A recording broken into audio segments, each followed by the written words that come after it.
When the apocalypse hit, I, the hoarding queen, was feeling pretty smug. Don't ask me how I stockpiled so much. Because I'm a hoarding influencer. But my glee was short-lived. Suddenly, my arm started turning green. I was turning into a zombie. 200 cases of toilet paper. 300 hot pot meals, a decade's worth of pads. All 7 colors of the limited edition bag. I'm Miwoo, a professional hoarding influencer. Sitting on the floor of my multi-million-dollar penthouse. Showing off my life's work to the camera. My hoard, worth a fortune, folks. Look, I totally crushed this Singles Day. I spun around excitedly. Enough supplies to last a lifetime. My apartment was unrecognizable from its former luxury. Every corner was packed with goods. Living room, a food warehouse. Bedroom, a storage unit. Even the bathroom was full of sanitizer and skincare. To make more space, I even sold my $20,000 mattress for a 2-tier shelf. Miwoo, you're a genius. I gave myself a thumbs up in the mirror. Just as I was happily pondering whether to stock more chocolate, the TV switched to a breaking news alert. An urgent global outbreak is underway. Infected become aggressive within 24 hours. Losing all reason. Citizens, shelter in place immediately. My chocolate bar clattered to the floor. Zombies. The apocalypse. I rubbed my eyes. I wasn't seeing things. On screen, figures with green skin and odd gaits chased screaming pedestrians. Holy crap. I jumped up. Wait, does this mean?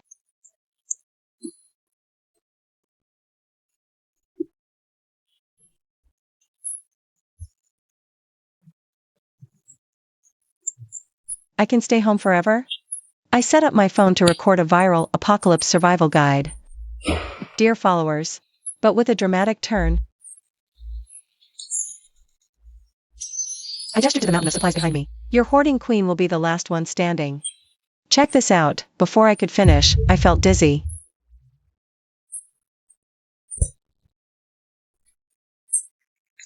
I had to sit down, leaning against the wall. That's when I noticed the scratch from a stray cat 3 days ago. The skin around it was glowing in eerie green. This color. I touched it, trembling. It was ice cold. Just like the zombie's skin.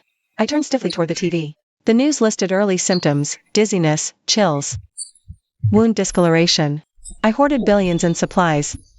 Only to start as a zombie? What a ripoff. I stared at my green-tinged arm. The barrage in my mind is scrolling faster than during a live stream. Calm down, Miwoo. Calm down. I slapped my own cheeks.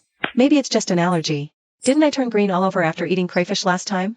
But this time, it's clearly not the crayfish's fault. My skin is visibly changing. From spring buds to goblin green. And the thermometer shows my temperature has dropped to 30 degrees. That's clearly not a temperature a living person should have. I'm screwed. I've really turned into a zombie. I plopped down on the floor, crushing 3 bags of chips. As a seasoned viewer of apocalypse movies, I know what comes next: losing my mind. And biting anyone I see. I subconsciously feel my teeth. Huh? My canines do seem sharper. No way. I haven't even used the billions worth of supplies I hoarded. I jump up and rush to my medicine stockpile. You can do this, Miwoo. You're the woman who dared to drink yogurt expired for 3 years. I pull out all the medicines that might help. Antibiotics, antivirals, fever reducers, vitamins, pet medicine. Don't ask why I have this. I even have half a bottle of leftover Banlangen from last year. Let's start with an antibiotic cocktail. I roll up my sleeve, mimic the doctors on TV, and give myself an injection. An hour later, I have 7 needles stuck in me, but my skin is an even more vibrant green. Like a thriving cactus. What a total loss. I sprawl on the pile of medicine and wail. I hoarded all this medicine, and not a single one can cure the zombie virus. Just as I'm considering trying the pet dewormer, the doorbell rings. Miwoo, are you home? A guy's voice comes from outside the door. The water's cut off. Can I borrow some bottled water? I freeze. Jean Mao is my neighbor. He dyed his hair blonde, hence the nickname. We usually get along fine, but can I see anyone looking like this? No. I'm not in. I hear the sound of keys jingling. I heard you screaming earlier.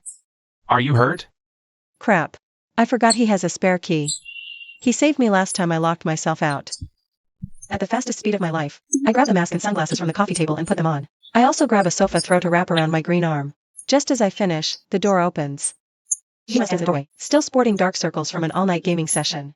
He clearly froze for a second, seeing me decked out in all this gear.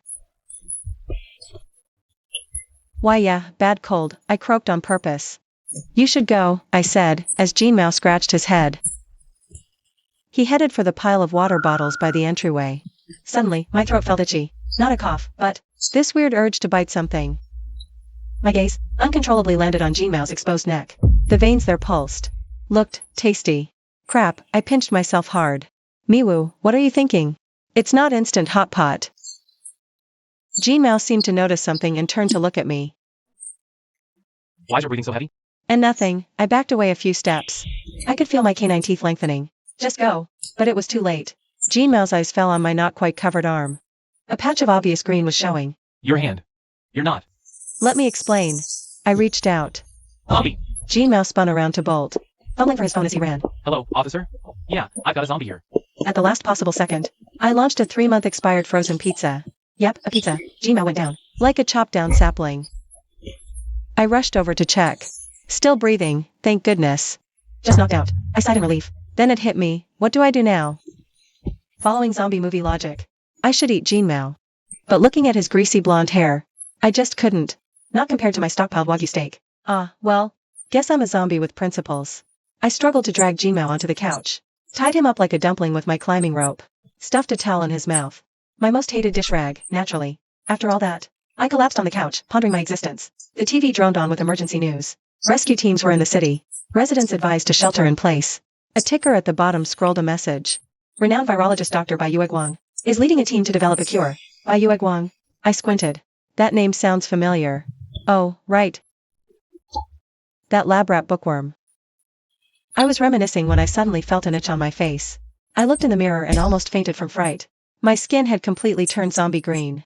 My right eye corner was even starting to fester. Oh my god, my beauty. I lunged towards my cosmetic stockpile area. Thank goodness I had stockpiled 10 pounds of foundation. 2 hours later, after a relentless assault of foundation, concealer, contour, and highlighter, I finally looked like a normal person again. If you ignored the occasional involuntary twitch in my corner, I was quite satisfied looking at myself in the mirror. Suddenly, I noticed a strange phenomenon. Even though I had turned into a zombie, my thinking was exceptionally clear. There was none of the loss of reason situation mentioned in the news. Could I be the legendary high IQ zombie? I stroked my chin, pondering. Or perhaps my obsession with stockpiling was too strong. Even the virus couldn't handle me. Whatever the reason, it meant I could continue my grand stockpiling mission. Although the situation had changed a bit now, I might not need that much human food. But who knows if zombies need skincare products? I opened my phone and started searching for how to be a civilized zombie. Rule. Remember to stockpile more concealer. Day 7 of the apocalypse. My grand stockpiling mission encountered its first major crisis. The power went out. As a professional stockpiling blogger, how could I not have prepared generators? 1 hour later, my apartment became a lighthouse in the apocalypse. 10 generators roared in unison. All the lights were on. My home was like a luxury cruise ship in a dark sea. Now this is living. Relaxing in a massage chair. With 20 bags of different flavored chips piled at my feet. Just as I was considering starting an apocalypse live stream, commotion erupted downstairs. I pulled back a corner of the curtain. I saw several dark figures moving towards my apartment building. My apartment, shining in the apocalypse like a KTV, was indeed too flashy. I quickly turned off all the lights and generators. In the darkness, I held my breath, listening to the sounds from below. I definitely saw light just now. There must be someone. I heard generator sounds. This building must have supplies. Let's go up and check. My heart was pounding so fast it felt like it would jump out of my chest. If it was still beating, that is. As a zombie, I wasn't sure if my heart was even still working. But the nervousness was real. The footsteps grew closer, finally stopping right outside my door. Hello? We're survivors. I bit my lip and didn't make a sound. I've seen this plot too many times in apocalypse movies. Opening the door is suicide. I know you're in there. Your generator is way too loud. Damn it, I forgot about the generator noise. I was just debating whether to keep playing dead. Then suddenly I heard a voice that made me freeze solid. Miwoo, is it you? No way. I stood rooted to the spot like I got struck by lightning.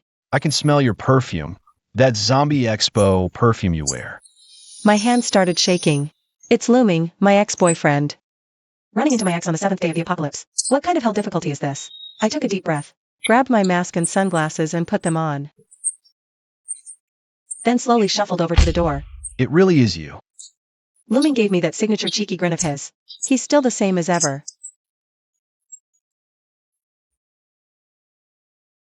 Wow, he's really the leader. Miwoo, I've watched your videos. I quietly stepped back a little. Looming was way too close to me. So close I could smell the sweat and blood on him. My throat suddenly tightened, and my canine teeth started itching. We need food and water. We can trade. We can offer protection in exchange. I pulled my attention away from the pulse beating in his neck. No, I'm fine, thanks. There's zombies everywhere out there now, plus looter survivors. Right when I was about to refuse, I felt a sharp stinging in my right eye. Oh no, my concealer's starting to come off. I could feel the rotting skin starting to show. What's wrong with your eye? Looming quickly noticed something was off with me. He reached to take off my sunglasses. It's nothing. I jumped back quickly. We're really starving here. I knew I couldn't shake them off, so I had to give in. Fine, I'll give you some supplies, but take them and leave. Do you guys eat salted fish? I dragged a box of dried seafood out from the corner. And there are glowing rubber gloves too. Glowing what? They're luminous. I explained quickly, I mean they work like glow sticks. Looming looked at me with a half smile. You're still the same as ever. Those words made my heart skip. He still remembers my habits. We've been broken up for 2 years, he actually still remembers. I rummaged through my stuff and pulled out some snacks and bottled water. Just then, I felt the skin under my mask start itching. My zombification is speeding up. I hurriedly stuffed the supplies into their hands and tried to shut the door quickly. He stared at my eyes, to be precise. He was staring at the sliver of green peeking out from the edge of my sunglasses. You're not acting right. He suddenly reached out and grabbed my wrist. Are you sick? His touch sent a jolt through my body. Let go. I struggled. I could feel my fangs extending, impossible to hide now. Boss, he's acting weird. Looming didn't let go. Instead, he leaned in closer. Miwu, what's wrong with you? Crap, I'm gonna be exposed any second now. In a panic, I grabbed a bottle of spray nearby and sprayed it right in Looming's face. Ah. Sorry. Reflex. I took the chance to shove them out the door. Take it. Miwu, if you need help. I don't. Go. I slammed the door shut and locked it fast. We set up a shelter at the subway station in Central Square. Come find us if you need help. The sound of footsteps faded. I collapsed onto the floor, shaking all over. That was too close. I almost blew my cover. I took off my sunglasses and mask, and rushed to the mirror, just as I thought. A large patch of skin around my right eye had festered. The skin was glowing green. The stress from earlier sped up the zombification. This is bad. I took out concealer and started patching it up. As I applied it, a question suddenly hit me. Why do I still have my sanity? The zombies on the news are all mindless monsters. Yet I can still appreciate how good-looking Looming is. More importantly, why does seeing Looming make me want to bite him? Could it be because I still have feelings for him? Impossible, I said to the zombie girl in the mirror. You broke up because he spent all day gaming and ignored you. I decided to stop thinking about it for now. There are more important things. My apartment's location is compromised. I have to prepare my defenses. I rummaged through my stockpile for anything I could use as a weapon. Pepper spray, frozen salted fish. Let anyone try to steal my supplies. I brandished the salted fish. I'll show them the power of the salted fish slash. Day 10 of the apocalypse. After a mix of threats and mercy, I let Blondie go. And I made a major discovery. Zombies don't need to eat human food. This conclusion came from a scientific experiment. I tried every single snack in my stockpile. The chips were tasteless. The chocolate was like chewing wax. Even my favorite spicy strips were bland. This isn't scientific. What a total loss.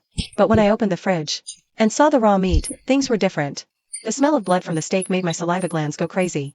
Well, at least I don't have to worry about food. I pulled out a steak. I took a bite and immediately spat it out. Raw meat is disgusting. As a civilized zombie, I refused to live a life of eating raw flesh and drinking blood. So, I started a new experiment. How to make raw meat delicious.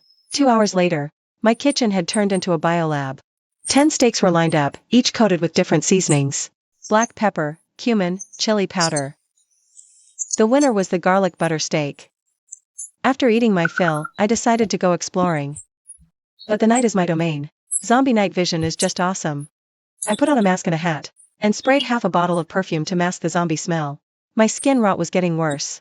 I had to smear a whole tube of concealer on my face. Miwu, heading out. The city at night was eerily quiet. Occasional screams and gunshots echoed in the distance. But most of the time, there was only the wind. My zombie vision made everything as clear as day. I could even see a rat rummaging through a trash can 50 meters away. My target was a supermarket 2 streets over. Even though I'd already stockpiled a fortune in supplies, who says no to more? Especially now. I still need a lot of concealer and perfume. The supermarket door was smashed open. It was pitch black inside. Yes, zombies are afraid of the dark too. Most shelves were empty, but I found some leftovers in the cosmetics section. Just as I was stuffing the 5th bottle of foundation into my bag, a low growl came from behind me. 3 zombies stood at the end of the aisle. Their skin was rotting. They were sniffing the air hard. Hey, hey. Friendly. The lead zombie tilted its head, looking at me. Suddenly it made a disgusted face. It pointed at me, and made a strange gurgling sound to the other 2 zombies. Like it was mocking me. What's going on? They sniffed again, covering their noses and making gagging motions. These zombies thought I smelled too good. But the 3 zombies just shambled away. What's it like to be rejected by zombies? I could write a 100,000-word essay on it now. I decided to check out the pharmacy, just around the corner. I heard faint crying. Help! Is anyone there? I peeked and saw a little boy, cornered by 3 zombies. The boy was about 7 or 8. Dirty as a little kitten, clutching a backpack tightly. Zombies slowly approach as the boy curls into a ball. As a zombie, I should just ignore this. But seeing the kid tremble, my feet moved on their own. I pick up a can and throw it. Bullying a kid? Not cool. Baring my fangs, I take a deep breath, remove my mask and sunglasses, fully exposing my zombie face. Take a good look, fellow undead. This kid's under my protection. Get lost. The lead zombie sniffs closer, then backs away in disgust. Hesitates, then actually leaves. You okay? The boy looks up. Seeing my face, he doesn't scream. He stares at my greenish skin and festering eye. Whispers, are you a zombie too, sis? Sort of. But I won't eat you. I know. You smell nice. Not like those stinky zombies. I may die. Mom says I'm always daydreaming. Miwoo. I instinctively grab her hand, then quickly let go. Afraid to infect her family. My heart aches. Too many stories like this in the apocalypse. But seeing it firsthand is different. How about I take you to other survivors? I know of a shelter. No. It's survival of the fittest there too. A kid like me would just get locked up or enslaved. I'd rather stay with you, zombie sis. This puts me in a spot. But looking at Adai's grimy little face, I can't bring myself to say no. And leaving him here, he won't last the night. Okay. But promise me, if I get too zombie-like, you run. Got it. Adai nods vigorously, then pulls a pack of wet wipes from his backpack. Sis, can you wipe your face first? Your makeup's smudged. But I take the wipe. This kid is so strange. Not scared of a zombie like me at all. Wow, sis. Sure. This is a secret base. Here, sis. This is for you. You must be hungry. On tiptoes, he offers me a steak. I'm stunned. This kid is looking after me. Suddenly, my nose stings. If zombies could cry, I'd be bawling right now. Just then, a spokesperson appears on the screen. Emergency announcement. Indiscriminate city bombing begins at 1 a.m. tomorrow. All survivors, proceed to the Central Plaza shelter. What's bombing?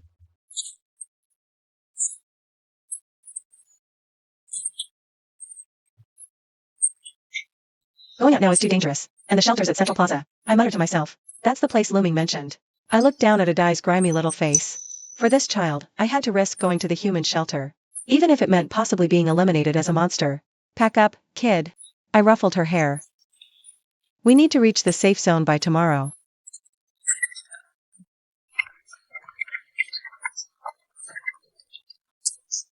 We slipped quietly out of the apartment. The city in daylight was even scarier than at night. Sunlight fell on the empty streets. Everywhere were wrecked cars and scattered debris. Gunshots and explosions echoed occasionally in the distance. A reminder of our urgency, I whispered instructions. Holding Adai's little hand, we moved along the wall. Adai was surprisingly obedient, following behind me like a little mouse. We crossed 2 streets smoothly, until the 3rd intersection. I yanked Adai back sharply. Ahead at the crossroads, 5 people were surrounded by over 20 zombies. They were back to back in a circle, fighting with clubs and knives. Even from this far, I instantly recognized the tall figure swinging a fire axe. Looming.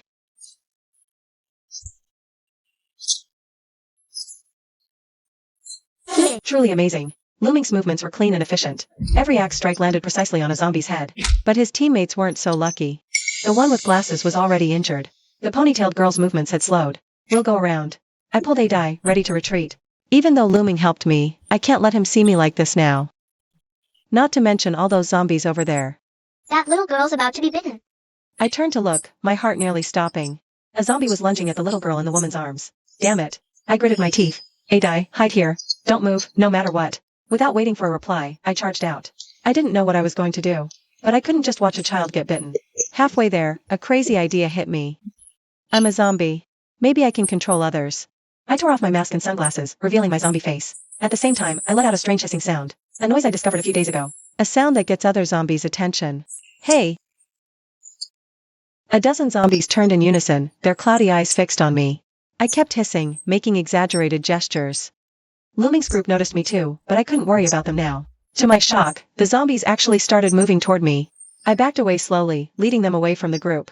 It felt bizarre, like conducting a zombie orchestra. That's it. Follow me. I backed up to a convenience store entrance, ready to lure them in and lock the door. Suddenly, a sharp whistle pierced the air. The zombies collectively turned toward the sound. It was that little girl. She had somehow broken free from the embrace. She was standing in the middle of the road, blowing a pink whistle. No, it's dangerous. The woman screamed and rushed over. But it was too late. 3 zombies pounced on the girl simultaneously. I charged forward at zombie speed, but I was still a step too slow. The lead zombie had already grabbed the girl's arm. It opened its maw wide. A gunshot rang out. The zombie's head exploded like a watermelon. I turned in shock and saw a jeep that had somehow stopped at the intersection. Several fully armed soldiers were aiming their guns. One man with gold-rimmed glasses stood out. He wore a lab coat and held a strange device. Dr. Bai. Anomalous signal detected. His glasses reflected a cold light. Seize the green-skinned one. She's the signal source. I froze in place. Discovered. And by my high school crush, no less. What kind of cheesy plot is this? Me woo. Looming suddenly shouted. I turned and ran. But after a few steps, I remembered Adai was still behind the taxi. Adai. I yelled desperately. Run. Don't touch him. I bared my now sharpened canines. The soldiers flinched, aiming their guns at me. Wait! Don't shoot! A live specimen has greater research value. Interesting. A mutant retaining human consciousness. Looming's voice came, but I couldn't move. Miwu, my junior. Long time no see. Take her away. My last memory was of Adai being taken away by the woman. Then a sharp sting. When I awoke, my limbs were strapped to a chair with special restraints. There was only a large glass wall. Behind it stood Bai and several people in lab coats. Awake. Bai's voice came through a speaker. How do you feel? Where's Adai? Your friend took him. We're not interested in normal people. You're overthinking it. Huh? No pleasantries? Bai Guang, real name Bai. My high school senior. A top student. I once helped him hide his research notes. And had a crush on him for a whole year, until I realized. He was a blockhead only interested in microscopes. In this apocalypse, you might help develop a cure. Then what? Once the research succeeds, you'll dispose of me. I tried to struggle, but the straps didn't budge. Now we need to extract a bone marrow sample from you. I looked at that syringe, thicker than Adai's arm. I swallowed hard. Doctor, someone's breached Zone B. Or perhaps, the most painful moment in a zombie's life. They took bone marrow, then blood. They even scraped samples from my festering skin. Just as they were about to take my eyeballs, the assistant was flung by an axe, and the door was kicked open. Looming charged in, wielding a fire axe. Seeing my sorry state, Looming's face turned ashen. These scumbags. He cut my restraints in a few strokes, carefully helping me up. I was trembling all over. Could barely stand. We have to move fast. Because you're me woo. Just that simple? Or because we used to date? Or do I still have research value? I was too weak. To press further, the muscleback hoisted me onto his back. Looming, axe in hand, cleared the path ahead. Our group quickly moved through the corridor. A few unconscious soldiers lay along the way. Looks like Looming fought his way in. We piled into a modified van. Hold on tight. We got company. The van lurched forward, swerving through the streets, finally stopping behind an abandoned supermarket. We entered a hidden basement. This is our temporary hideout. Why you can't find us here? The basement was sparse but clean. A few mattresses in the corner. The girl? I later learned her name was Xiaoyu. Immediately brought clean towels and a med kit. I'm fine. Zombies heal fast. True, my wounds were already closing. But the psychological scars weren't so quick to mend. I kept reliving the image of Adai being dragged away. And by Ye's icy stare. Is Adai really safe? Adai is worthless to them. I smiled bitterly. What an honor. In the following days, I recovered in this underground hideout. Looming and the others went out daily to scavenge supplies. They'd return at night, sharing intel. From them, I learned. Bai Yi is a virus expert specially hired by the authorities, working full tilt on a cure. He's captured many zombies with special abilities. I heard that a temporary inhibitor has been developed. On the 7th night, my wounds were basically healed. I called everyone together for a meeting. I'm going to organize a zombie mutual aid association. I announced that we will take in zombies like me who still retain their consciousness. Looming frowns. If IE and his people find out, we're done for. That's exactly why we have to do this, even though it's dangerous. IE is doing experiments on us. Someone has to protect these zombies. They aren't fully zombies, they haven't lost their consciousness. They still retain human sensibility and kindness. I looked at Looming's surprised expression. Suddenly realized that I had changed. The old me only cared about stockpiling supplies and my follower count. But now I want to protect others, or rather, protect my own kind. I'm in. Xiaoyu raised his hand first. Count me in too. The muscular man said in a deep, rough voice. Everyone looked towards Looming. I know a few warehouses that haven't been raided yet. I smiled. It was the first genuine smile I've had since turning into a zombie. Of course we need that. Stockpiling supplies is my old specialty. In the days that followed, our team, made up of humans and half-zombies, kept growing. After our constant struggle and efforts, the upper authorities also gradually noticed that more and more zombies are retaining human consciousness. We established a half-zombie mutual aid area next to the human base. I also continuously provided samples from our zombie base members, including serum, bone marrow and skin samples, to the human base, to help them develop inhibitors and antidote faster. I believe that in the near future,